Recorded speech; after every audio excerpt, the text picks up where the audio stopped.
Hello students, welcome back to my channel science classes. आप सभी का साइंस क्लासेस में स्वागत है। So today I am going to discuss class 10 biology chapter 6 and today's topic is excretion. हमारा आज का टॉपिक है एक्सक्रीशन और इसमें जो हम टॉपिक पढ़ेंगे वो है excretion, excretion in human beings, structure of nephron, excretion in plants. Okay, so start करते हैं एक्सक्रीशन। ठीक है, तो सबसे पहले समझेंगे कि एक्सक्रीशन क्या है, व्हाट इज़ एक्सक्रीशन। तो चलिए, एक्सक्रीशन, एक्सक्रीशन का मीन्स होता है उत्सर्जन। ठीक है, एक्सक्रीशन को हिंदी में कहते हैं उत्सर्जन। अब एक्सक्रीशन है क्या? Excretion is a biological process by which an organism get rid of excess of toxic waste products of metabolism. Okay, excretion क्या है? एक्सक्रीशन एक बायोलॉजिकल प्रोसेस है जिसमें कोई ऑर्गेनिज्म क्या करता है, मेटाबॉलिज्म से जो भी टॉक्सिक वेस्ट होता है ज़्यादा बॉडी में, उसको क्या करता है, बाहर निकालता है। ठीक है, यानी कि मेटाबॉलिज्म से जो टॉक्सिक वेस्ट होता है बॉडी का, वो बाहर निकालना क्या कहलाता है? एक्सक्रीशन कहलाता है। अब देखिए, बायोलॉजिकल प्रोसेस हमने क्या है, हमारी बॉडी में बहुत सारी बायोलॉजिकल प्रोसेस होती हैं। बायोलॉजिकल प्रोसेस हमने पहले भी जैसे हमने पढ़ चुके हैं। हम क्या है, जैसे हमने पढ़ा था digestion, respiration, circulation, blood circulation, ये सभी क्या है, हमारी बॉडी की बायोलॉजिकल प्रोसेस हैं। इसके अलावा क्या है, एक्सक्रीशन भी, जहाँ पे क्या बॉडी का वेस्ट बाहर निकलना, वो भी क्या है, एक बायोलॉजिकल प्रोसेस है। अब हमने क्या है, हमारी बॉडी का वेस्ट हमने हमने क्या पढ़ा था, रेस्पिरेशन में। रेस्पिरेशन में भी हमने क्या है, रेस्पिरेशन में समझा था ना, वहाँ पे क्या हमारे बॉडी में जो CO2 है, CO2 भी क्या है, गैसेस वेस्ट है, उसको हम क्या करते हैं, बॉडी से बाहर निकाल लेते। अब इसके अलावा डाइजेशन में हमने क्या है, डाइजेशन में हमने पढ़ा था जहाँ पे हमारा फूड डाइजेस्ट होता है, और उसमें भी क्या है, हमारी बॉडी में जो बॉडी में जो वेस्ट होता है, जैसे कि हमारा जो डाइजेशन में भी हम क्या कर रहे थे, हमारा जो बॉडी का सॉलिड वेस्ट है, उसको भी क्या कर रहे थे, बॉडी से रिमूव कर रहे थे। ठीक है, अब यहाँ क्या है, यहाँ एक्सक्रीशन में जो हमारी बॉडी में क्या है, मेटाबॉलिज्म, यानी कि मेटाबॉलिज्म जो मेटाबॉलिज्म के बाद जो क्या बन रहा है, वेस्ट बन रहा है, उसको क्या करते हैं, बॉडी से रिमूव करते हैं। अब सबसे पहले समझिए कि मेटाबॉलिज्म क्या है। मेटाबॉलिज्म क्या है, जहाँ पे क्या है, कन्वर्ट फूड इनटू एनर्जी, यानी कि जहाँ पे हमें क्या है, हमें फूड किस में कन्वर्ट होता है, एनर्जी, यानी कि फूड से हमें क्या मिलती है, एनर्जी मिलती है। हम खाना खाते हैं, हमारा फूड क्या है, डाइजेस्ट हो रहा है, हमें क्या मिल रही है, उससे एनर्जी मिल रही है। अब हमें वो एनर्जी ही नहीं दे रहा, उसके अलावा क्या है, हमारी बॉडी में उससे क्या बन रहा है, कुछ टॉक्सिक सब्सटेंसेस भी बन रहे हैं, जिनको जिनको क्या है, हमारी बॉडी से बाहर निकालने की क्या है, ज़रूरत है। ठीक है, अब वो टॉक्सिक वेस्ट क्या हो सकता है, जैसे कि nitrogenous waste like ammonia, uric acid, urea, ये सब क्या होते हैं, जो हमारे मेटाबॉलिज्म से जो हमारा अदर वेस्ट बनता है। जैसे हमने अभी इससे पहले किस में पढ़ा था, रेस्पिरेशन में पढ़ा था, वो वहाँ पे क्या पढ़ा था, जैसे कि हम CO2 को बाहर निकाल लेते। ठीक है, तो CO2 को बाहर निकाल लेते, वो क्या था, गैसेस वेस्ट था।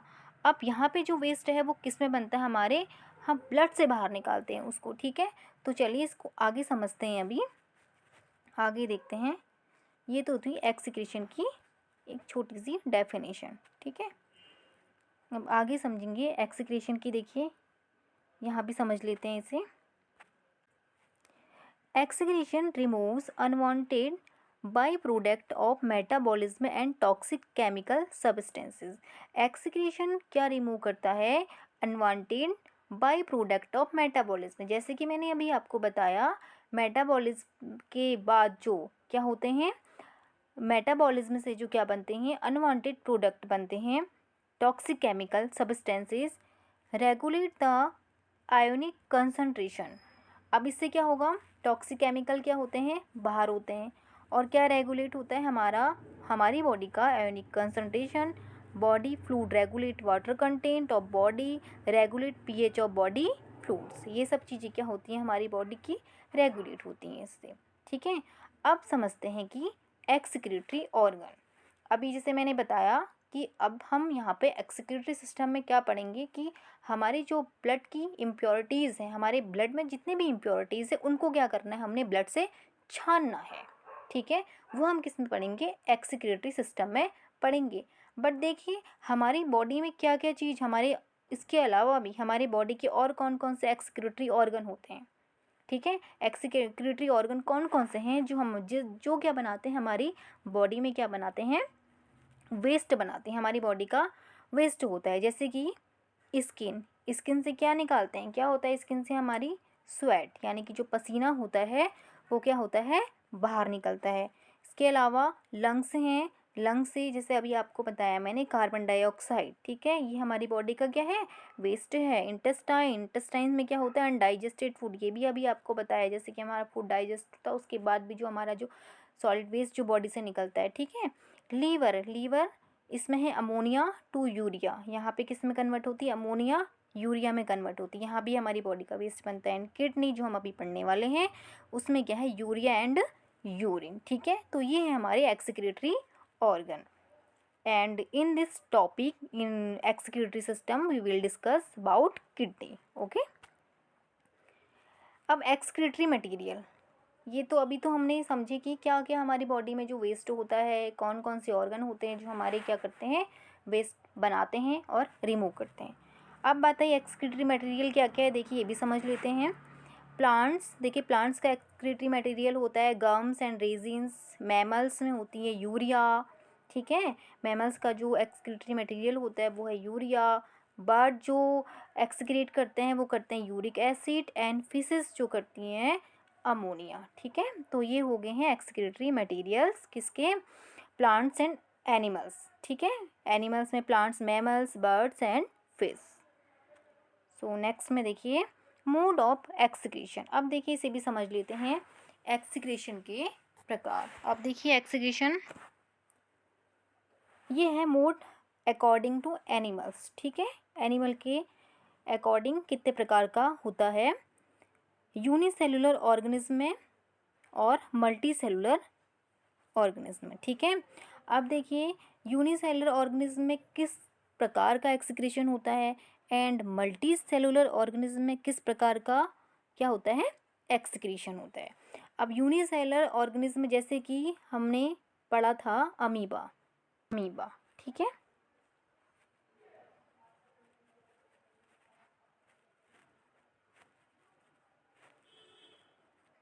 अमीबा। ठीक है, तो अमीबा में हमने क्या समझा था कि अमीबा में जब हम पढ़ लेते डाइजेशन, तो क्या है अमीबा क्या करता है, अमीबा स्किन से जो मोड ऑफ एक्सक्रीशन होता है क्या होता है, इसका स्किन होता है। ठीक है, तो यूनिसेलुलर ऑर्गेनिज्म जैसे होते हैं वो क्या करते हैं, अपनी बॉडी से ही क्या करते हैं, वेस्ट को क्या करते हैं, स्किन से ही क्या करते हैं, बाहर निकाल देते हैं by the process of diffusion. ठीक है, डिफ्यूज़न की प्रोसेस से क्या करते हैं, वो किसी भी चीज़ को क्या करते हैं, इनटेक भी करते हैं, यानी कि लेते भी हैं। ठीक है, डाइजेस्ट भी करते हैं और उसको क्या करते हैं, रिमूव भी करते हैं। ठीक है, तो ये बात आई यूनिसेलुलर ऑर्गेनिज्म की। अब बात आई मल्टी सेलुलर ऑर्गेनिज्म। अब मल्टी सेलुलर जो ऑर्गेनिज्म होते हैं उनमें जो होते हैं क्या होते हैं, स्पेशल ऑर्गन होते हैं। ठीक है, स्पेशल ऑर्गन होते हैं जो क्या करते हैं, उनकी बॉडी के वेस्ट को क्या करते हैं, एक्सक्रिएट करते हैं। ठीक है, एक्सक्रीशन की प्रोसेस के लिए उनमें क्या होते हैं, स्पेशल ऑर्गन होते हैं और ऑर्गन सिस्टम होते हैं। ठीक है, जिससे क्या करते हैं, वो अपनी बॉडी के वेस्ट को रिमूव करते हैं। ठीक है, चलिए अब समझते हैं एक्सक्रीशन। तो सबसे पहले हम इसे समझ लेते हैं एनसीईआरटी बुक से। तो ये मैंने लिया हुआ है एनसीईआरटी बुक से। एनसीईआरटी बुक में देखिए क्या दिया हुआ है। एनसीईआरटी बुक से मैं आपको इसलिए लाइन बाय लाइन समझा रही हूँ क्योंकि जो आपके क्वेश्चन बनते हैं वो किससे बनते हैं, एनसीईआरटी बुक से ही बनते हैं। ठीक है, तो अब तो ऐसा है कि जो फर्स्ट टर्म है, सेकंड टर्म, ये आपका जो टॉपिक है फर्स्ट टर्म का है। ठीक है, तो इसमें जो आपके एमसीक्यूज़ आएंगे, इसमें जो आपके एमसीक्यूज क्वेश्चन बनेंगे, अदर क्वेश्चन भी आपके बनेंगे, तो जो के बनते हैं तो एग्ज़ामिनर जो है वो कहीं से भी आपके क्वेश्चन ले सकता है, किसी भी टॉपिक से, किसी भी पैराग्राफ से। ठीक है, तो सबसे पहले मैं आपको इसको समझा देती हूँ लाइन बाय लाइन, उसके बाद हम जो मेन इसमें टॉपिक है एक्सक्रीशन और किडनी, तो उसको हम आगे समझेंगे, ठीक है। We have already discussed how organism get rid of gaseous waste generated during photosynthesis, ठीक है। तो हम पहले ही डिस्कस कर चुके हैं कि ऑर्गेनिज्म में गैसेस वेस्ट जो जनरेट होता है फोटोसिंथेसिस से या फिर रेस्पिरेशन से, वो कैसे बॉडी के वेस्ट को क्या करते हैं, बाहर निकालते हैं, ठीक है। या अदर मेटाबॉलिक एक्टिविटीज़ जनरेटेड, जैसे कि nitrogenous material which need to be removed, या जिसकी क्या होती है, ज़रूरत होती है बॉडी से बाहर निकालने की, ठीक है। The biological process involved in the removal of these harmful metabolic waste from the body is called excretion, ठीक है। जो मैं अभी पहले भी आपको समझा चुकी हूँ कि वो बायोलॉजिकल प्रोसेस जिसमें क्या इन्वॉल्व होता है, बॉडी की हार्मफुल वेस्ट को क्या है, मेटाबॉलिक वेस्ट को बाहर निकालना, क्या कहलाता है, एक्सक्रीशन कहलाता है। Different organism use varied strategies to do this, ठीक है। अलग अलग ऑर्गेनिज्म अलग अलग प्रकार की स्ट्रेटजीज़ क्या करते हैं, अपनाते हैं इस कार्य को करने के लिए। Many unicellular organism remove this waste by simple diffusion from the body surface into the surrounding water. जैसे अभी आपको बताया मैंने, यूनिसेलुलर एंड मल्टीसेलुलर में बताया था अभी, ठीक है। तो वही इसमें दिया हुआ है, देखिए एनसीईआरटी में, कि बहुत से ऐसे ऑर्गेनिज्म होते हैं जो क्या करते हैं, सिंपल डिफ्यूज़न से क्या करते हैं, बॉडी के वेस्ट को बाहर निकालते हैं। और कहाँ निकालते हैं ये, सराउंडिंग वाटर के आसपास, ठीक है। तो as we have seen in other process complex multicellular organism, इसके अलावा दूसरी ओर अगर हम बात करें कॉम्प्लेक्स मल्टी सेलुलर ऑर्गेनिज्म की, वो क्या करते हैं, use specialised organ to perform the same function. वो क्या करते हैं, स्पेशल ऑर्गन होते हैं उनके पास इसी काम को करने के लिए, किसके, मल्टी सेलुलर के। देखिए अभी आपको समझा रही थी ना मैं, यूनिसेलुलर एंड मल्टी सेलुलर की मोड ऑफ एक्सक्रीशन, जो ऑर्गेनिज्म होते हैं वो कैसे कैसे होते हैं, डिफरेंट डिफरेंट ऑर्गेनिज्म में क्या होता है, जो एक्सक्रीशन होता है अलग होता है। जैसे यूनिसेलुलर की बात करें तो वो क्या करते हैं, उनमें क्या होता है, सिंपल डिफ्यूजन से वो क्या करते हैं, बॉडी के वेस्ट को क्या करते हैं, बाहर निकाल देते हैं। और कहाँ निकालते हैं, सराउंडिंग वाटर के आसपास। और अगर हम बात करें मल्टी सेलुलर की, तो मल्टी सेलुलर में वो प्रोसेस क्या होती है, उनके पास स्पेशलाइज्ड क्या होते हैं, ऑर्गन होते हैं इसी काम को करने के लिए, ठीक है। अब देखिए नेक्स्ट क्या है, excretion in human being.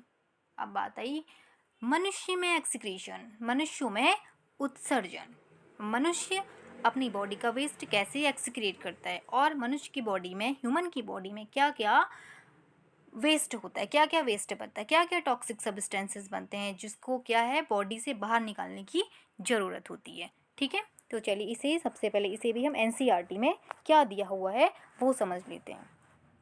The excretory system of human being includes a pair of kidneys, a pair of ureter, a urinary bladder and urethra, ठीक है।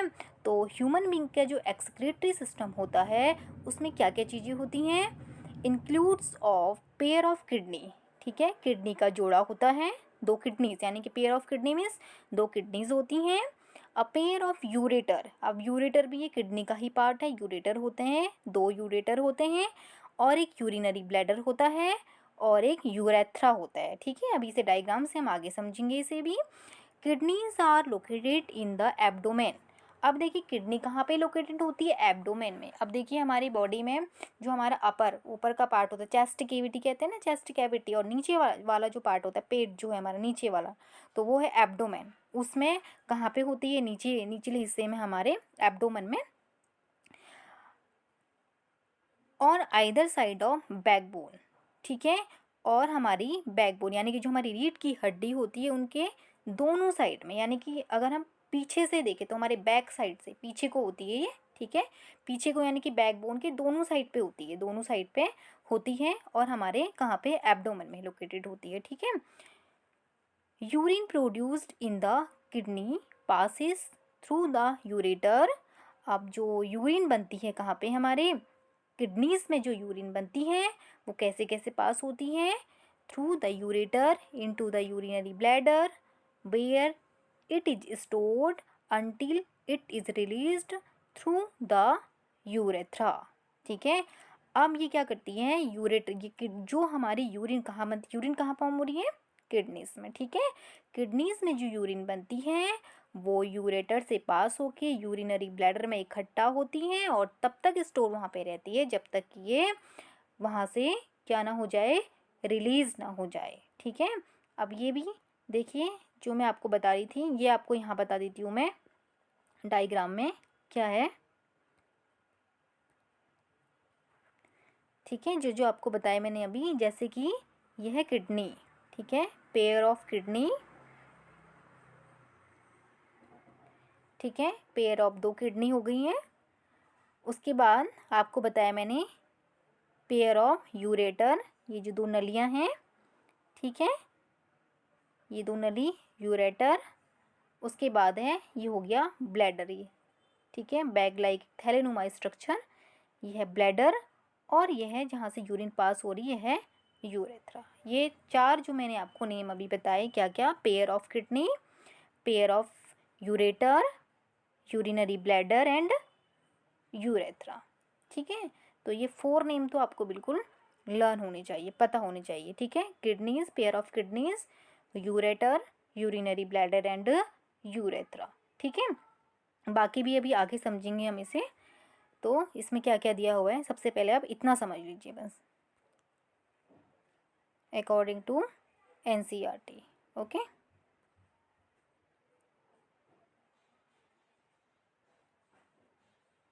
तो हमने ये समझा। अब देखिए, यही मैं आपको यहाँ पे बता रही थी, फिर से इसे समझ लेते हैं। Kidneys are bean shaped structure. ठीक है, तो अभी मैंने बताया कि पेयर ऑफ किडनी होती हैं। अब किडनी होती कैसी है, बीन शेप्ड। बीन मतलब आपने देखी होंगी, जैसे कि कह सकते हैं हम, कैसे होती है बीन, इस शेप में ना। ठीक है, बीन शेप्ड स्ट्रक्चर, जैसे कि आपने देखा है लोबिया, सोयाबीन, बीन होती हैं। ठीक है, तो उस आकार में, उस शेप की होती हैं kidney. Located on either side of backbone, backbone की हमारे, ठीक है, दोनों साइड पे, and protected by the ribs. ठीक है, रिब्स प्रोटेक्ट करती हैं, मसल्स ऑफ द बैक की मसल्स। अब इसका जो वेट होता है लगभग होता है 120 to 170 ग्राम। लेंथ इसकी होती है 10 to 12 centimetre and with 5 to 7 centimetre होती है। ठीक है, अब एक्सक्रीटरी सिस्टम ऑर्गन्स, अभी देखिए इसकी ऑर्गन जो मैं अभी आपको बता चुकी हूँ। A pair of kidney, a pair of ureter, a urinary bladder, a urethra. ठीक है, जैसे अभी आपको बताया मैंने, बीन शेप में क्या होते हैं, किडनी हो गई, पेयर ऑफ किडनी। ठीक है, इसमें से 2 क्या निकली थी, नलीज। ठीक है, क्या है वो, यूरेटर। ठीक है, यहाँ पे यूरिन बन रही है हमारी, ये किससे आती हैं, फिर यहाँ से यूरेटर से आती हैं यहाँ पे, किसमें, ब्लैडर में इकट्ठा हुई एंड यूरेथ्रा से आउट। ठीक है, तो ये तो हो गया है कि सिंपल डायग्राम इसका समझने के लिए। अब इसको आगे समझते हैं, चलिए। क्या इसमें दिया हुआ है, अब ये देखिए, ये है आपका एनसीईआरटी का डायग्राम। इसमें क्या दिया हुआ है, देखिए, left renal artery, left kidneys, left renal vein, aorta, left ureter, vena cava, urinary bladder, urethra. वो है, अब इसको अगेन समझते हैं। और बायोलॉजी जो है वो थ्योरी से नहीं, किससे समझ में आती है, डायग्राम से ही समझ में आती है। ठीक है, तो चलिए समझते हैं किडनी। अब देखिए, kidney is a main excretory organ. Kidney जो है वो मेन एक्सक्रीटरी ऑर्गन होती है। इट फिल्टर द ब्लड, इसका जो काम होता है क्या होता है, ब्लड को फिल्टर करना। किडनी का जो काम होता है क्या होता है, एक तो ब्लड को फिल्टर करना और यूरिन फॉर्मेशन का। ठीक है, ये क्या करती हैं, यूरिन फॉर्म करती है। किडनी जो होती हैं वो 2 होती हैं और इसका शेप कैसा होता है, बीन शेप का होता है, जैसे अभी आपको बताया मैंने, दिख रहे हैं ना, रेड एंड, इसका कलर जो होता है रेड एंड ब्राउन, रेड और ब्राउन, या रेड या ब्राउन कलर में ये लगभग होती हैं। ठीक है, और किडनी की जो स्मॉलेस्ट यूनिट होती है वो होती है नेफ्रॉन। ठीक है, इसकी जो सबसे स्मॉलेस्ट एंड फंक्शनल यूनिट जो होती है, स्ट्रक्चरल एंड फंक्शनल यूनिट, वो होती है नेफ्रॉन, जिसे हम क्या करेंगे आगे अभी डिस्कस करेंगे। ठीक है, तो समझते हैं चलिए। किडनी देखिए बीन शेप में दो किडनी हैं, ये हो गई लेफ्ट किडनी, ये हो गई राइट किडनी। ठीक है, अब देखिए इससे जो जुड़ी होती है वो होती है रीनल वेन, रीनल आर्टरीज। ठीक है, इसके पार्ट्स क्या हैं, renal vein and renal arteries, kidney. ठीक है, और ये हो गया ये वाली जो नली है ये है यूरेटर। ठीक है, ये हो गया ब्लैडर, बैग लाइक स्ट्रक्चर, थैलेनोमा स्ट्रक्चर, एंड ये है यूरेथ्रा। ठीक है, अब समझते हैं कि देखिए renal vein and renal artery क्या है, इसका क्या काम होता है, ये क्या करती है। अब देखिए इसमें renal arteries and renal vein का क्या काम होता है।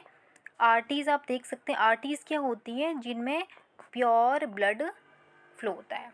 ठीक है, ये हम जानते हैं, आर्टरीज एंड वेन हमने पढ़ा था ना हार्ट में। और वेन्स जो होती हैं, वेन में क्या होता है, जहाँ पे हमारा इम्प्योर यानी कि डीऑक्सीजनेटेड ब्लड फ्लो होता है, जहाँ पे ऑक्सीजनेट ब्लड फ्लो होता है वो होता है आर्टरीज। अब आर्टरीज क्या करती हैं, अब आप सोच रहे होंगे कि ये तो यहाँ पे तो इम्प्योर ब्लड आता है। ठीक है, यहाँ पे जो आ रहा है वो तो इम्प्योर ब्लड है, यानी कि फ़िल्टर होने के लिए आ रहा है ना, यानी कि ब्लड में गंदगी है वो तो फ़िल्टर होने के लिए आ रहा है। अब देखिए जो रेनल आर्टरी है यानी कि ऑक्सीजनेटेड ब्लड है। ठीक है, लेकिन ऑक्सीजनेटेड ब्लड तो है, लेकिन ऐसा नहीं कि उसमें क्या है, गंदगी नहीं है, वेस्ट नहीं है। ठीक है, तो आर्टरीज में भी क्या होता है, इम्प्योर ब्लड फ्लो होता है। आर्टरीज में भी इम्प्योर ब्लड फ्लो होता है। अब उसमें जो इम्प्योरिटीज़ है वो क्या क्या है, जैसे कि nitrogenous waste, ammonia, uric acid, urea, glucose, other बाकी चीज़ें, प्रोटीन, ये सभी क्या होता है हमारे ब्लड में होता है। ठीक है, तो रिनल आर्टरीज क्या करती हैं, उसको लेकर आती हैं कहाँ पे, किडनी में। ठीक है, किडनी में लेकर आती हैं। अब किडनी में क्या होता है, ये ब्लड फिल्टर होता है। फिल्टर होने के बाद, ठीक है, फिल्टर होने के बाद जो प्योर ब्लड होता है, फिर वो क्या करती हैं, यानी कि प्योर यानी कि उसमें से जो भी चीज़ें हैं, इम्प्योरिटीज़ हैं, टॉक्सिक चीज़ें हैं, वो क्या हो गई हैं, फिल्टर हो गई हैं। फिर रिनल वेन क्या करेगी, उसको फिर कहाँ पे लेकर जाती हैं, हार्ट में लेकर जाती हैं। ठीक है, और हार्ट क्या करेगा, फिर उसको लंग्स में भेजता है। लंग्स क्या करते हैं, फिर उसको ऑक्सीजनेटेड करके कहाँ भेजते हैं, हार्ट में भेजते हैं। और हार्ट क्या करता है, उसको फिर से बॉडी में पंप करते हैं। यानी कि रीनल आर्टरी का क्या काम होता है, रीनल आर्टरी जो होती है बॉडी से जितना भी ब्लड होता है, ठीक है, बॉडी का जितना भी ब्लड है उसको कहाँ फिल्टर करने के लिए लेकर आती हैं, किडनीज़ में लेकर आती हैं। ठीक है, रीनल आर्टरी जितना भी बॉडी का ब्लड होता है उसको सबसे पहले कहाँ पे लेकर आती हैं, किडनी में लेकर आती हैं। किडनी उसको फिल्टर करता है, फिल्टर करने के बाद रीनल वेन उसको फिर से कहाँ पे लेकर जाती है, हार्ट में, हार्ट से लंग्स में, लंग्स फिर उसको ऑक्सीजनेटेड करके कहाँ भेजता है, हार्ट में, हार्ट पंप करके उसको कहाँ भेजेगा, फिर बॉडी में भेजता है। ठीक है, ये प्रोसेस होते रहती है। अब यहाँ पे क्या हुआ, ब्लड हमारा, हाँ यहाँ समझते हैं। तो रीनल आर्टरीज ने क्या किया, ब्लड को कहाँ पे लेकर आई, किडनीज में लाई। ठीक है, तो किडनीज में लेकर आई। अब किडनीज ने क्या किया, इस ब्लड को फिल्टर किया। हम जानते हैं किडनी का क्या काम है, ब्लड को फिल्टर करने का काम है। ठीक है, तो इसने ब्लड को फिल्टर किया, इम्प्योरिटीज़ को अलग कर दिया। ठीक है, जितनी भी इम्प्योरिटीज़ वाला जो भी हमारा ब्लड है वो कहाँ आया, किडनी में आया। ठीक है, अब उसके बाद जो जिसमें क्या है, वाटर या जितनी भी टॉक्सिक चीज़ें हैं वो सब कहाँ पे आ गई, यूरिया, नाइट्रोजनस वेस्ट जो भी है, यूरिन बन के कहाँ पे आया, किडनीज में स्टोर हो गया। उसके बाद ये कहाँ पे जाता है, ब्लैडर से, सॉरी ये कहाँ जाता है, यूरेटर से। यूरेटर इनको कहाँ पे लेकर जाता है, ब्लैडर में लेकर जाता है। अब ब्लैडर में क्या है, ये यूरिन यहाँ पे इकट्ठा हो जाती है। अब ये कैसा होता है, एक मस्कुलर ऑर्गन होता है। ठीक है, अब उसके बाद इकट्ठा होने के बाद, जब इकट्ठा हो जाती है तो फिर जो हमारी CNS यानी कि सेंट्रल नर्वस सिस्टम क्या करता है, उसको मैसेज को कहाँ पे लेके जाता है, हमारे ब्रेन में लेके जाता है। ठीक है, तो ब्रेन रिस्पॉन्स करेगा कि हाँ यहाँ पे क्या है, यूरिन स्टोर हो चुकी है, अब इसको किसकी ज़रूरत है, बाहर निकालने की नीड है। तो यूरेथ्रा के थ्रू क्या होता है, ये बाहर होता है। ठीक है, तो ये है हमारी किडनीज। अब देखिए, ये तो हमने समझा कि किडनी में कैसे यूरिन आई, या यूरिन बनने के बाद सीधे हमने डायरेक्ट क्या समझा कि यहाँ पे हमने समझा कि यूरिन हमारी फॉर्म हो गई है। यूरिन फॉर्म होने के बाद किडनी में यूरेटर से वो ब्लैडर में गई, ब्लैडर के बाद इकट्ठा होने के बाद यूरेथ्रा ने क्या कर दिया, उसको रिमूव कर दिया, बाहर निकल गई यूरेथ्रा से। अब ये यूरिन बनी कैसे, हम इसे समझेंगे आगे। ठीक है, यूरिन फॉर्म कैसे हुई, यूरिन फॉर्मेशन की प्रोसेस। इसमें भी देखिए, अभी एनसीईआरटी में आपका और दिया हुआ है, ये हमने समझ लिया था। यस, यहाँ तक ना इसके हमने अभी समझा है सिर्फ किडनी को, किडनी का स्ट्रक्चर। ठीक है, हमने अभी सिर्फ क्या समझा है, किडनी का स्ट्रक्चर। अभी यूरिन फॉर्मेशन एंड नेफ्रॉन हमने पढ़ना है और समझना है। मैं इसमें दोनों चीज़ों को लेकर चल रही हूँ, जो आपका एनसीईआरटी में जो चीज़ दे रखी है मैं उसे भी एक्सप्लेन कर रही हूँ, और जो आपका अदर यानी कि जो डायग्राम है, डायग्राम से भी वो सारी प्रोसेस को आपको समझा रही हूँ। ठीक है, जिससे आपका कोई भी टॉपिक, कोई भी लाइन मिस ना हो, क्योंकि एग्ज़ाम में क्वेश्चन कहीं से भी बन सकते हैं, किसी भी टॉपिक से, किसी भी लाइन से भी क्वेश्चन पुटअप हो सकता है। How is urine produced. ठीक है, अब देखिए यूरिन कैसे बनती है, यूरिन कैसे बनती है। The purpose of making urine is to filter out waste products from the blood. अब देखिए यूरिन कैसे प्रोड्यूस, सबसे पहले क्वेश्चन देखिए, क्वेश्चन क्या है, ये एनसीईआरटी में क्वेश्चन आपका दिया हुआ है, ये how urine is produced, urine कैसे प्रोड्यूस्ड होती है, कैसे होती है यूरिन प्रोड्यूस्ड। अभी हमने क्या समझा कि हमने सीधे समझा कि हाँ यूरिन बनी, यूरिन कहाँ से कहाँ गई, कहाँ किस पार्ट से कहाँ पे गई, कहाँ से बाहर निकल गई। अभी सिर्फ हमने उसके क्या पढ़े, ऑर्गन पढ़े हैं कि किस ऑर्गन में यूरिन बनी, किस ऑर्गन से पास हुई, किस जगह पे इकट्ठा हुई, इकट्ठा होने के बाद कहाँ से बाहर निकली। ठीक है, अभी हमने ये समझा, लेकिन यूरिन बनी कैसे, अभी हमने इतना भी समझा कि हाँ ब्लड में जो भी टॉक्सिक चीज़ें हैं वो ब्लड क्या करता है, अलग कर देता है, हमने ये समझा। ठीक है, अब टॉक्सिक चीज़ें हैं वो यूरिन के साथ, इसका मतलब बाहर निकलती है, वो क्या क्या टॉक्सिक चीज़ें हैं, और वो क्या कैसे ब्लड उसको क्या कर रहा है, बाहर निकल रहा है, और किडनी कैसे उसे फिल्टर कर रही, किडनी में ऐसी क्या चीज़ है जो क्या करी, टॉक्सिक चीज़ों को अलग कर दे रही है। ठीक है, तो इसे समझते हैं। चलिए, अब यूरिन का जो the purpose of making urine, यानी कि यूरिन बनने का जो मेन पर्पज होता है वो क्या है, यूरिन बनती क्यों है, ये भी समझेंगे हम। The purpose of making urine is to filter out waste product from the blood. Urine बनने का जो मेन पर्पज़ है वो क्या है, हमारे ब्लड में जितना भी वेस्ट प्रोडक्ट है उसको क्या करना, फिल्टर करना, यानी कि छानना। ठीक है, यूरिन बनने का मेन पर्पज़ क्या है, वेस्ट को, किसके वेस्ट को, ब्लड के वेस्ट को छानना। ठीक है, क्योंकि ब्लड में दिखता तो है नहीं हमें, वो कैसे छनता हो, क्या होता हो, क्या क्या चीज़ें वेस्ट रहती ऐसी होती होंगी जो ब्लड से क्या है, छनती है। तो मेन पर्पस क्या है, ब्लड का वेस्ट, बॉडी के जो ब्लड का वेस्ट है उसको क्या करना, बाहर करना।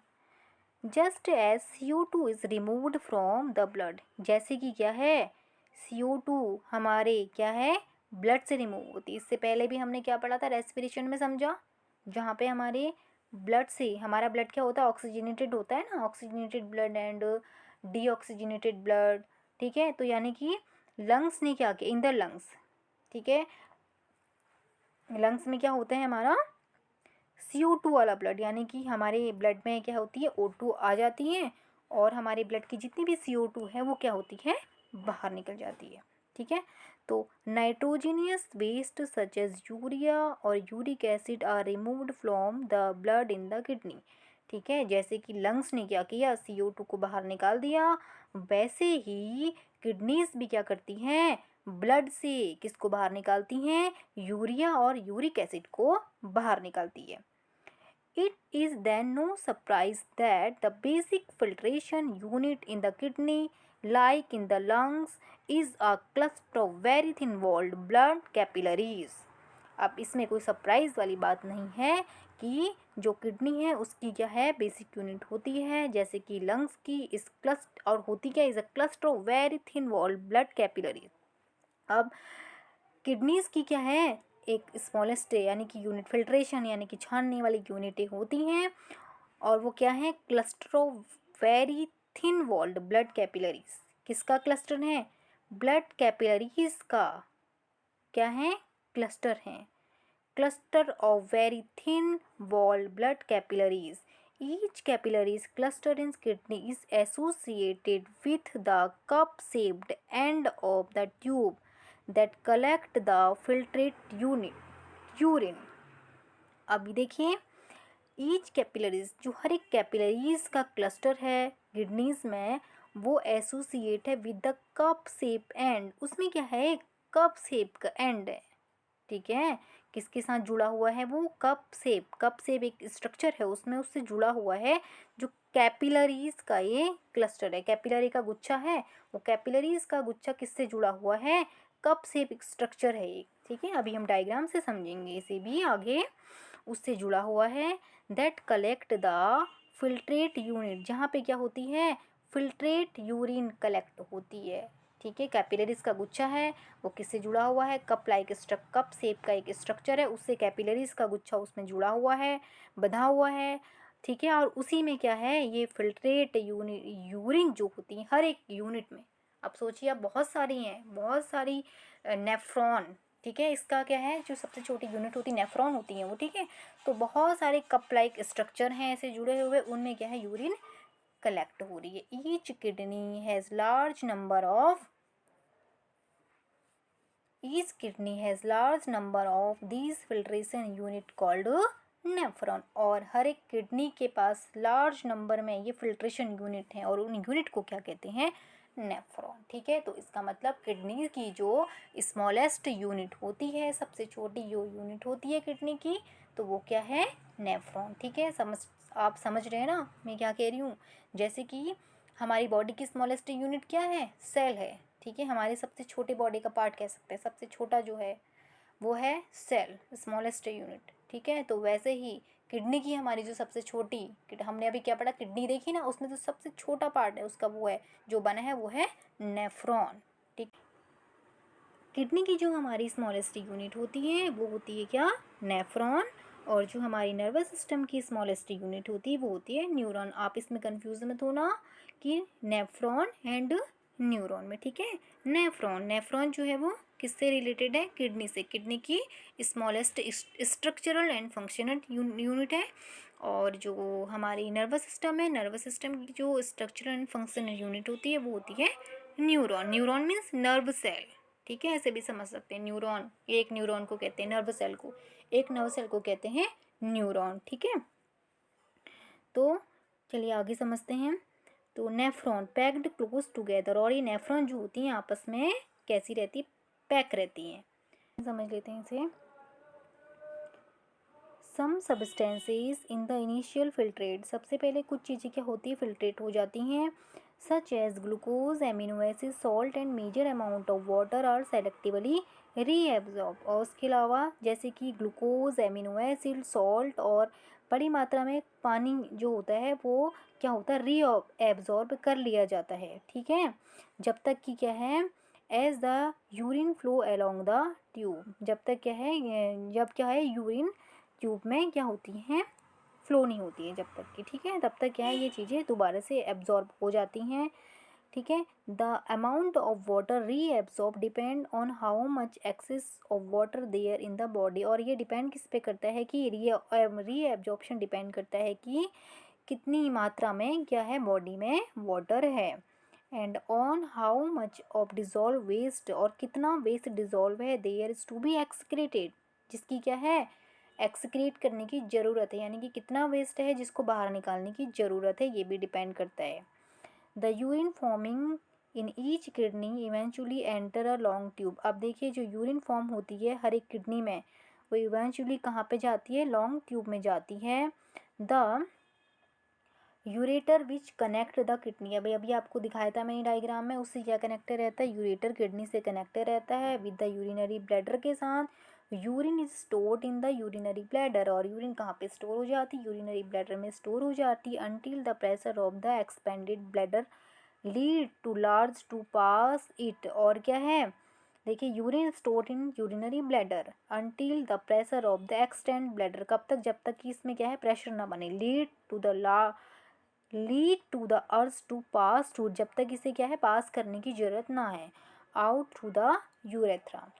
द ब्लैडर इज मस्कुलर, देखिए ब्लैडर कैसा होता है, मस्कुलर होता है, so it is under nervous control, ये किसके कंट्रोल में हम होता है, हमारे नर्व के कंट्रोल, नर्वस के कंट्रोल, यानी कि CNS सेंट्रल नर्वस सिस्टम के कंट्रोल में होता है, एज वी हैव डिस्कस्ड एल्सवियर, जैसे कि अभी आपको बताया था मैंने कि क्या है, शायद अभी आपको बता दिया था मैंने, नहीं बताया तो बताती हूँ कि हमारे जो होता है सेंट्रल नर्वस सिस्टम, यानी कि जैसे हमारे यूरिनरी ब्लैडर में क्या है, यूरिन स्टोर होती है, तो सीधे हमारा जो CNS के थ्रू, यानी सेंट्रल नर्वस सिस्टम मैसेज सीधे कहाँ पहुँचाता है, हमारे ब्रेन में, कि हाँ यहाँ पे यूरिन स्टोर हो गई है, अभी से किसकी नीड है, पास होने की, यानी कि बॉडी से बाहर निकालने की ज़रूरत है। तो ठीक है, तो हमें क्या होती है, वो फील होने लग जाती है, फिर हमें फील होता है क्या है कि इसको क्या करना है, अब बाहर निकालना है, बाहर रिमूव करना है, तो ठीक है। तो as a result we can usually control the urge we can usually control the urge of urinate, इसी के परिणाम स्वरूप, एज इसका क्या परिणाम है, वी कैन, हम क्या कर सकते हैं, usually control the urge of urinate, हम, आपने देखा होगा कि क्या करते हैं, यूरिन को कंट्रोल कर लेते हैं, कुछ हद तक कंट्रोल कर लेते हैं ना, ठीक है। और जो कंट्रोल करता है वो कौन करता है, हमारा दिमाग कंट्रोल करता है, ब्रेन करता है, ठीक है। तो सारा कंट्रोल किस पे होता है, हमारा नर्वस सिस्टम पे कंट्रोल होता है, ठीक है। तो ये हमने समझा नेफ्रॉन। अब देखिए हम नेफ्रॉन को समझेंगे यहाँ डिटेल में। ये रहा हमारा नेफ्रॉन का स्ट्रक्चर, ठीक है। तो अभी आपको जैसे मैंने बताया, तो ये तो मैंने आपको समझाया किससे, NCERT से, जो भी NCERT में दिया हुआ है उसको मैंने सब एक्सप्लेन कर दिया है। बट अब मैं इसको डिटेल में नेफ्रॉन को अगेन समझाती हूँ, ठीक है। क्या है देखिए,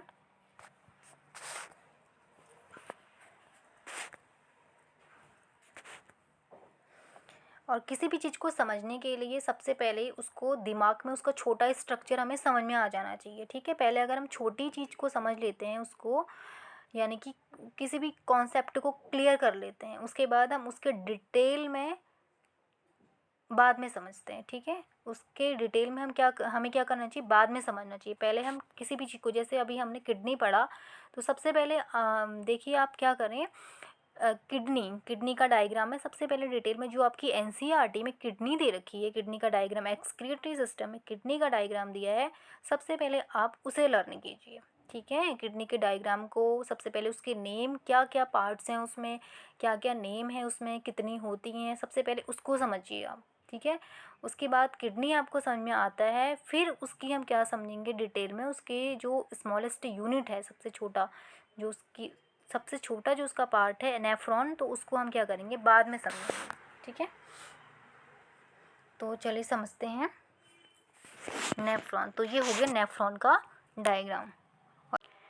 NCERT में ये वाला डायग्राम दिया हुआ है आपका, स्ट्रक्चर ऑफ नेफ्रॉन। देखिए क्या है स्ट्रक्चर ऑफ नेफ्रॉन, जैसे अभी आपको बताया मैंने, जो नेफ्रॉन क्या है, एक्सक्रीटरी सिस्टम की स्मॉलेस्ट यूनिट है। यहाँ हम कह सकते हैं किसकी, किडनी की स्मॉलेस्ट यूनिट होती है, ठीक है। अब देखिए, each nephron has cup shaped upper and, ठीक है। अब देखिए ये रहा कप शेप्ड स्ट्रक्चर इसका, जो अभी आपको मैं बता रही थी, जो NCERT में भी था ना, कि एक इसमें एक क्या होती है, जो ब्लड कैपिलरीज का क्लस्टर होता है, समझा था ना हमने अभी NCERT में।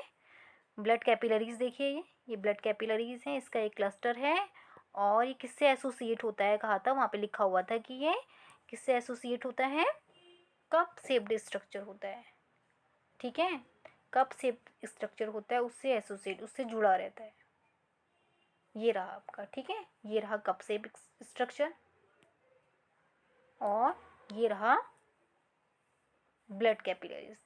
यहाँ भी देख लेते, देखिए एनसीईआरटी में कहाँ दिया हुआ है, क्योंकि आपके जो मेन डायग्राम होते हैं एनसीईआरटी के होते हैं, ठीक है।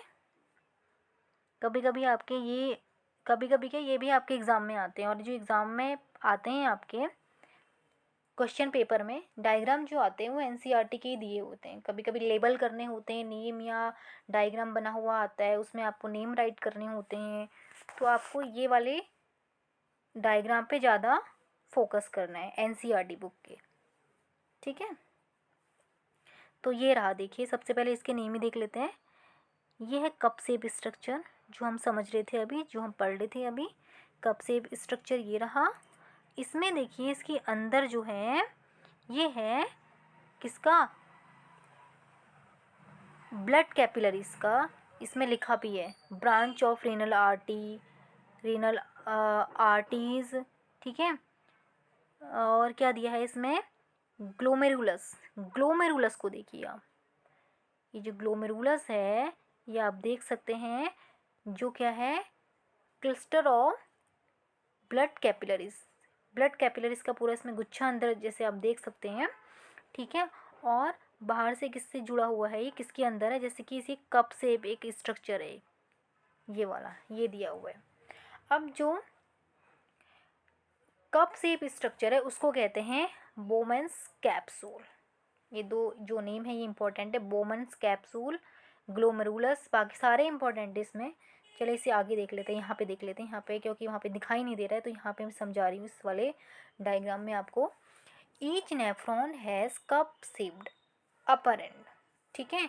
अब देखिए इसमें क्या है, हर एक नेफ्रॉन में क्या होता है, इसका अपर जो एंड होता है वो कैसा होता है, कप शेप्ड होता है। ये हर एक नेफ्रॉन में होता है, ठीक है। ऐसी बहुत सारी नेफ्रॉन होती हैं, मिलियंस ऑफ नेफ्रॉन इसमें होती हैं, ठीक है। ये एक ही नेफ्रॉन नहीं होती, ये एक नेफ्रॉन को हम समझ रहे हैं।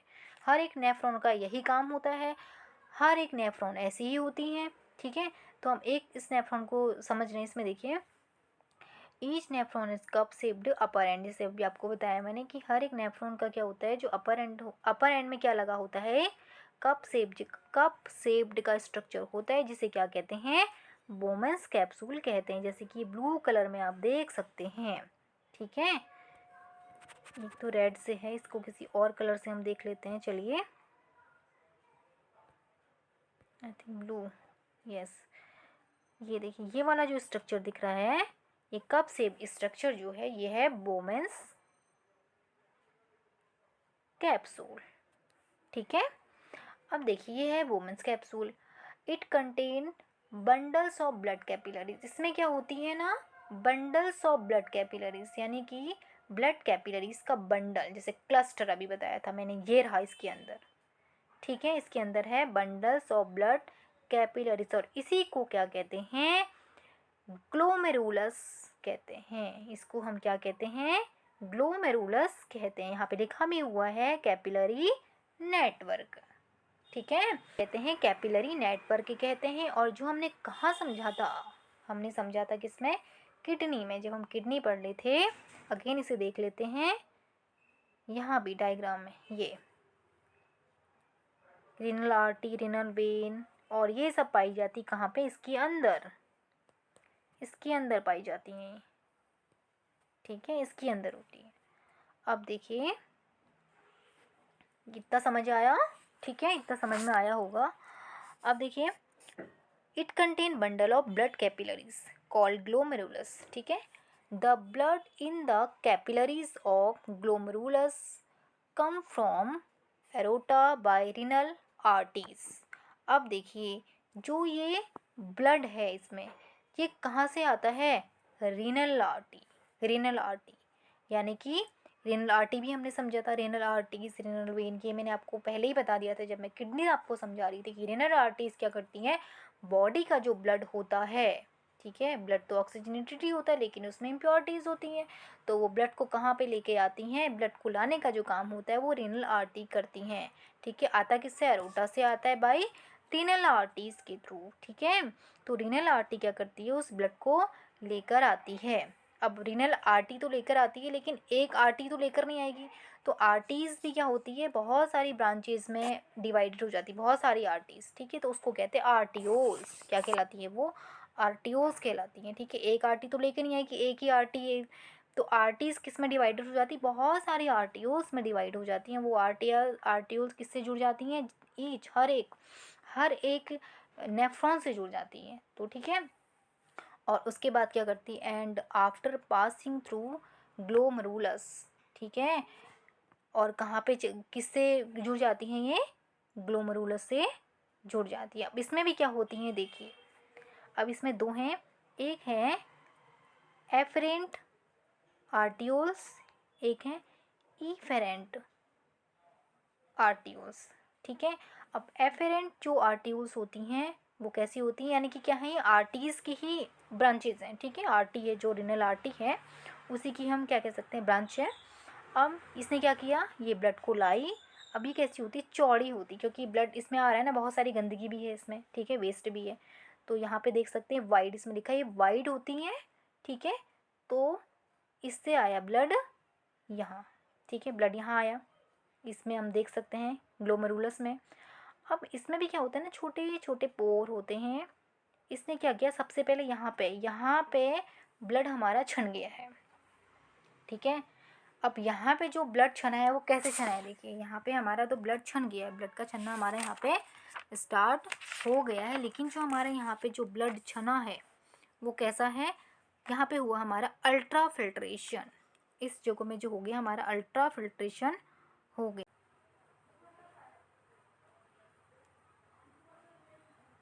यहाँ पे हो रहा है अल्ट्रा फिल्ट्रेशन, ठीक है। इसको समझ जाना, आप लोग समझ जाइएगा कि ये लिखा है मैंने अल्ट्रा फिल्ट्रेशन, ठीक है। यस तो यहाँ पे क्या है, अल्ट्रा फिल्ट्रेशन। तो यहाँ पे हमारा ब्लड आया यहाँ पे, यस बोमन्स कैप्सूल में हमारा जो अल्ट्रा फिल्ट्रेशन हुआ, ब्लड हमारा क्या है, यानी कि कह सकते हैं कि बड़ी चीज़ें, यानी कि अल्ट्रा फिल्ट्रेशन में बड़ी चीज़ें तो ऊपर रह गई, छोटी बारीक चीज़ सारी जो मेन बड़ी बड़ी चीज़ें हैं वो रह गई ऊपर, ठीक है, काम की चीज़ें हैं वो। यानी कि जो बेकार जो चीज़ें सारी बेकार के साथ अच्छी चीज़ें भी यहाँ पे छन रही हैं हमारी, तो ठीक है। तो यहाँ पे छनती हैं, तो अब इसको पहले ऐसे समझ लीजिए, यहाँ पे छनी, छनने के बाद आप देख सकते हैं इसके भी नाम पहले सबसे पहले हम देख लेते हैं क्या क्या चीज़ें इसमें आ रही हैं हमारी।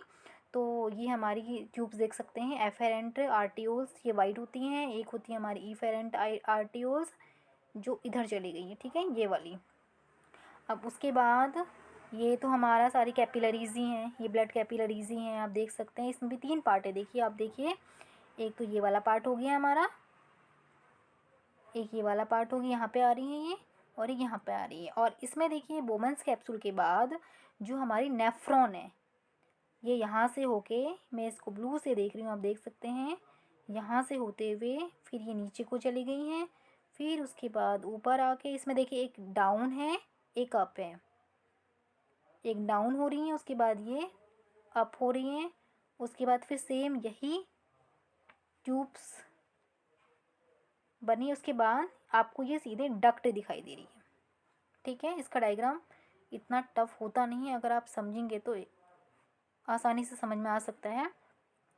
और कैपिलरीज देखिए यहाँ पे, ये बॉक्स जैसा देखिए यहाँ पे और यहाँ पे 3 जगहों पे आई हुई है, ठीक है। तो इस तरीके से इसका स्ट्रक्चर बना हुआ है। तो जहाँ पे देखिए सबसे पहले वाला इसका जो बेंट है, यहाँ पे बोमन्स का सबसे फर्स्ट वाला ये ट्यूब जो है ऐसे बेंट हुई है आपस में, ये मुड़ी हुई हैं, तो इसको कहते हैं PCT, प्रॉक्सिमल कॉन्वोल्यूटेड ट्यूब्यूल, ठीक है, प्रॉक्सिमल कॉन्वोल्यूटेड ट्यूब्यूल, जिसे शॉर्ट में कहते हैं PCT, ठीक है। उसके बाद ये सीधे डाउन हुई ये वाली, यानी कि कह सकते हैं इसे यू शेप में स्ट्रक्चर बनाया, नीचे को आके सीधे यू शेप में स्ट्रक्चर बनाया। ये वाला पार्ट आपका कहलाता है लूप ऑफ हेनले, इसे क्या कहते हैं, लूप ऑफ हेनले कहते हैं, ठीक है। उसके बाद सीधे ऊपर आइए, ऊपर आने के बाद फिर से देखिए ये ट्यूब्स ने ऐसा स्ट्रक्चर यहाँ पे बना दिया है इस तरीके से, ये वाला, इसको कहते हैं DCT, डिस्टल कॉन्वोल्यूटेड, ठीक है, डिस्टल कॉन्वोल्यूटेड DCT, ठीक है, डिस्टल कॉन्वोल्यूटेड ट्यूब्यूल, ठीक है। उसके बाद सीधी लास्ट में जुड़ती है कलेक्टिंग डक्ट, और कलेक्टिंग डक्ट से ये नहीं कि एक सारी नेफ्रॉन है, उसके बाद बहुत सारी नेफ्रॉन इससे कलेक्टिंग डक्ट से जुड़ी रहती हैं, कलेक्टिंग डक्ट। और कलेक्टिंग डक्ट लास्ट में किससे जुड़ जाएगी फिर ये, यहाँ पे कलेक्टिंग, यहाँ पे सारी है किडनी में सारी नेफ्रॉन्स हैं, नेफ्रॉन्स सारी जुड़ के किससे, कलेक्टिंग डक्ट। कलेक्टिंग डक्ट सीधे किससे जुड़ेगी फिर, हमारी यूरेटर से पास होके फिर कहाँ पे, यूरिनरी ब्लैडर में। ठीक है, तो ये है कलेक्टिंग डक्ट। और कलेक्टिंग डक्ट से मैंने बताया ना, ये तो एक नेफ्रॉन है, कप लाइक स्ट्रक्चर एक नेफ्रॉन में, सभी में ये सभी में यही सेम प्रोसेस होती है। जैसे कि एक यहाँ से जुड़ी है, एक यहाँ से जुड़ी है, एक नेफ्रॉन यहाँ से जुड़ी है, सारी नेफ्रॉन में जितनी भी यूरिन यहाँ पे बन रही है सब इसमें आ रही है, फिर लास्ट में कहाँ पे, कलेक्टिंग डक्ट में आ रही है। ठीक है, तो आई होप आपको इतना समझ आ गया होगा। ठीक है, तो चलिए, ये तो हो गए इसके पार्ट। ठीक है, तो क्या क्या पार्ट थे, तो देखिए ये है, कैसे समझा था हमने, ये तो क्या आई थी हमारी, ब्लड कैपिलरीज हो गई। ठीक है, ब्लड कैपिलरीज हो गई ये वाली। अब यहाँ पे है बोमन कैप्सूल। ठीक है, जब इसमें ये छनता है, सबसे पहले यहाँ से छनना स्टार्ट हुआ है ना, तो जितने भी यहाँ पे हैं ब्लड फिल्टर हुआ, अल्ट्रा फिल्ट्रेशन हुआ, अल्ट्रा फिल्ट्रेशन के बाद ये यहाँ पे सबसे पहले आया यहाँ पे पीसीटी में, प्रॉक्सिमल कॉन्वोल्यूटेड ट्यूबुल्स, पीसीटी में आया। ठीक है, अब पीसीटी में बोमन्स कैप्सूल, ये मैंने आपको बता दिया कि क्या होता है, यहाँ पे बंच ऑफ कैपिलरीज के ऊपर होता है। सबसे पहले इसे समझ लेते हैं। चलिए, तो हमने क्या किया, सबसे पहले यहाँ पे अल्ट्रा फिल्ट्रेशन हुआ। अब इसमें क्या है, छोटी छोटी चीज़ें जो भी हैं फिल्टर होके कहाँ पे आई, बोमन्स कैप्सूल में आई। बोमन कैप्सूल बोमन कैप्सूल ने क्या किया, जो भी जितनी भी चीज़ें हैं इसमें, बड़ी बड़ी चीज़ें तो बच गई ऊपर। ठीक है, बड़ी बड़ी चीज़ें जो भी बच गई वो सारी कहाँ पे आती हैं, फिर यहाँ से आ जाती हैं एफेरेंट आर्ट्यूल्स, जो नैरो पतली हो जाती है ना यहाँ से। ठीक है, एफेरेंट आर्ट्यूल में चली जाती हैं जो भी चीज़ें यहाँ पे, इसमें ब्लड में जितना भी छाना वो तो यहाँ पे आ गया। उसके बाद बाकी जो चीज़ें हैं इसके साथ, ब्लड के साथ इधर आ गई हैं। अभी चीज़ें जितनी भी हैं वो ब्लड के साथ कहाँ पे आ जाती हैं, ब्लड कैपिलरीज का जो नेटवर्क है, जैसे एक वाला पार्ट यहाँ पे आ रहा है। ठीक है, यहाँ पे पीसीटी के वहाँ पे, तो उसके बाद यहाँ पे आया,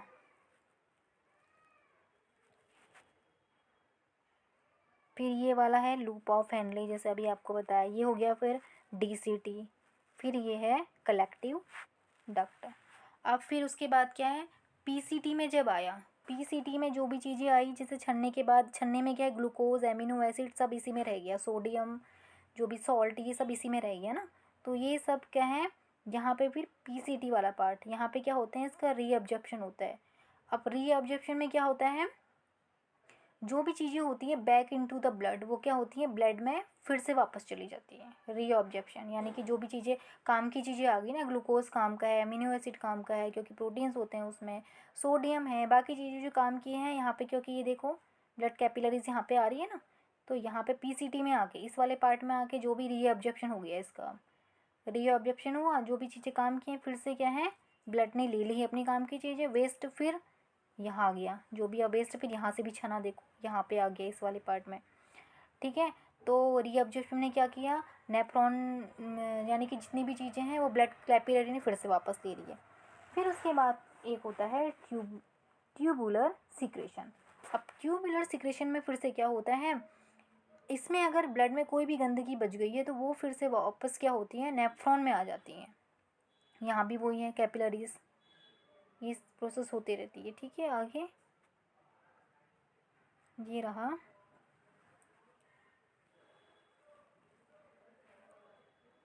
ये वाला पार्ट मैंने आपको बताया, यू शेप में इसको कहते हैं लूप ऑफ हेनले। ठीक है, अब उसके बाद क्या है, यहाँ पे भी वही प्रोसेस हुई,